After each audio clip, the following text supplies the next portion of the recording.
So we've been working really hard on learning the clock of eons and learning about the eons and the eras for the past couple of weeks.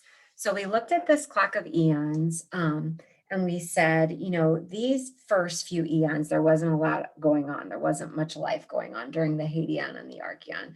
And then when you get into the Proterozoic eon, we started having a little bit of like microscopic life, but there's still not much going on.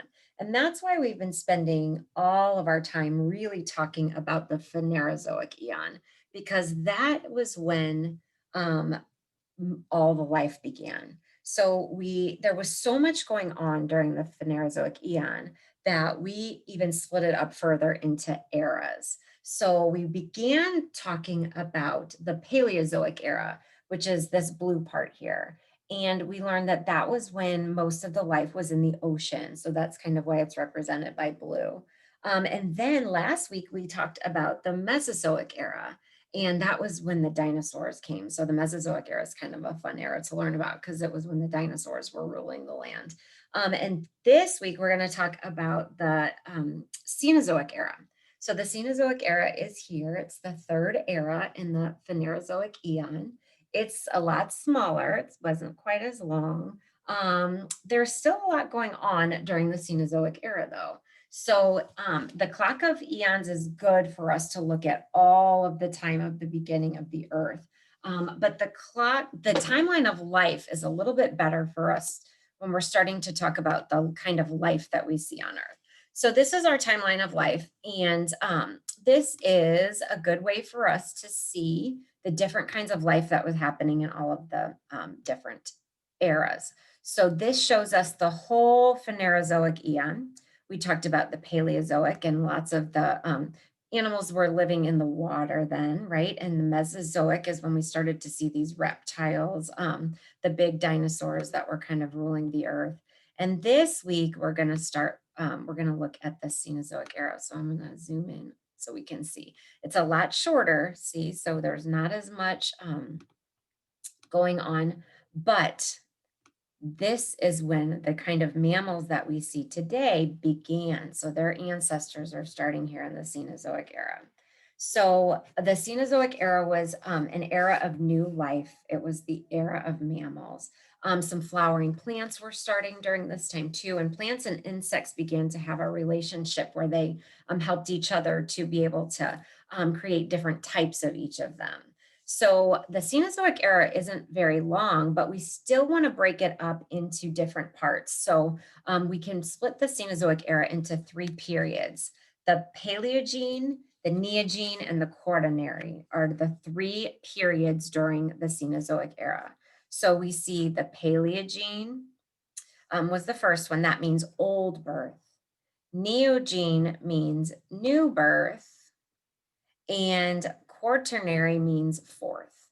So those are the three periods during this time. Now, so much was happening with mammals during this time and plants that we break the periods down even further. So the Paleogene has three epochs. So when we break it up even further, they're called epochs. So the Paleogene epochs were the Paleocene, the Eocene, and the Oligocene. I think that's how you say that. Oligocene. And then the Neogene period had two epochs, the Miocene and the Pliocene.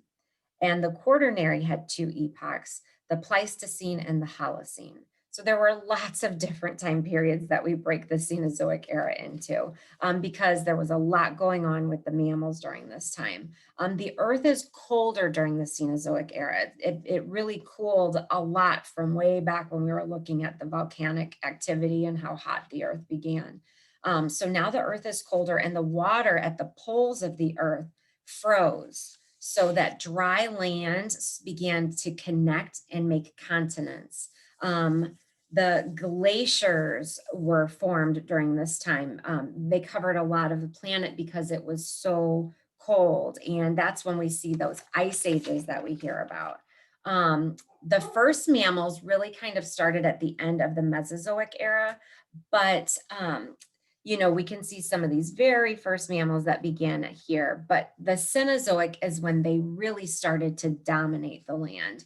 And mammals really had a lot of advantages over other types of animals. So mammals had advantages over the reptiles and amphibians and all the other ones because they held their babies, they had held their babies inside of the mom's belly.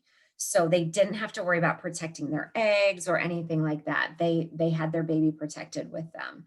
Another thing that was different about them was that they breathed through their noses, so they could breathe and eat at the same time. They had different types of teeth, so they could eat different types of food, and different animals have different teeth based on the type of food that they eat. The big thing was that they were warm blooded. So they keep their blood the same temperature all the time. So they don't have to depend on the sun or the weather to survive. They also have bigger brains than other animals. So mammals had lots of advantages over reptiles and amphibians. So that's why they really dominated during the Cenozoic era. They took to the air, the land, and the water. So you can think about like bats, whales, and the first monkeys that were living on the earth. Like um, mammals can live in the air, the land, and the water. So we see this progression you can see on our timeline of life of the different types of mammals and how they've changed and evolved over thousands and thousands of years. So this was all happening. The Cenozoic era was about 65 million years ago to the present. So this wasn't nearly as long as those other eras that we were talking about. During this era, about 14 million years ago, there appeared a new type of animal. It was an ape-like animal that had a flatter face than other apes. And then about 5 million years ago, that ape-like animal stood upright. We think humans are related to these by looking at fossils. So we think these were ancestors of humans because we can see the fossil records. About 2 million years ago, the first tool making human appeared. And we're going to spend some more time learning about humans and how they've changed and evolved later. But for today, for this week, what I want us to do is really look at some of the mammals that were alive during the Cenozoic era. There's some really interesting mammals that were alive during this time. So one of the mammals was the Ambulocetus. This was alive during the Paleogene period. And this, another name for this was the walking whale, which is kind of cool if you think about it. It was a huge whale-like creature that had strong limbs, but it couldn't really walk well on land because you can see its feet were kind of still like flippers, right? So it kind of swam like a sea otter, but when it was on land, it kind of waddled. So an Ambulocetus was one of the animals that we know was alive during the Cenozoic era. And we can see, some of their fossils. That's how we know about them, by studying their fossils. So that was one. Another one was the Gastorness. And this is a huge bird, but it couldn't fly. It was like 6 feet tall and it was an herbivore. So the Gastornis was a big bird. You can see what we know about it from its fossils here. We know that it couldn't fly, but we know that it was a really big bird. So we can think of some birds that might have evolved from the Gastornis, a really tall bird that can't fly. Another animal that we saw during the Cenozoic era was the Megalodon, and these were alive during the Neogene period. So the Megalodon was this huge shark, and it was really, let me find my picture. There it is. It was really, really giant. It was like 2 times the size of a great white shark today. It could live in all types of water, and it was a carnivore. We know a lot about the megalodon by studying their fossils and their teeth. So they had these like giant teeth, and the fossils that we see of megalodons are these. You can see like how huge their teeth were and all these fossils. So megalodons were living in the water. We saw the Ambulocetus that walking whale that kind of lived on the water and the land. The Gastorness lived on the land, that giant bird, but it couldn't fly. And then another mammal that we saw during this time was the woolly mammoth. Now, woolly mammoths kind of look familiar. They were during the Neogene period. They were these huge, large mammals, but they seem like they're super, super huge, but really they were about the same size as an African elephant. They were herbivores, so they only ate plants. They lived in cold climates, so they had this really big fur coat, and they had these really strong trunks. So this is what a woolly mammoth looks like, and then we can see some of the woolly mammoth fossils. So remember that the only way that we know about animals from prehistoric times today is by studying their fossils, because there weren't humans alive during this time. So we don't know exactly, but we can just study their fossils and we can see what kind of food they ate and where they lived, and all kinds of information about them. We can tell about the climate based on um, looking at the animal fossils too. So during this time, all of these mammals are evolving and changing and adapting to their environment.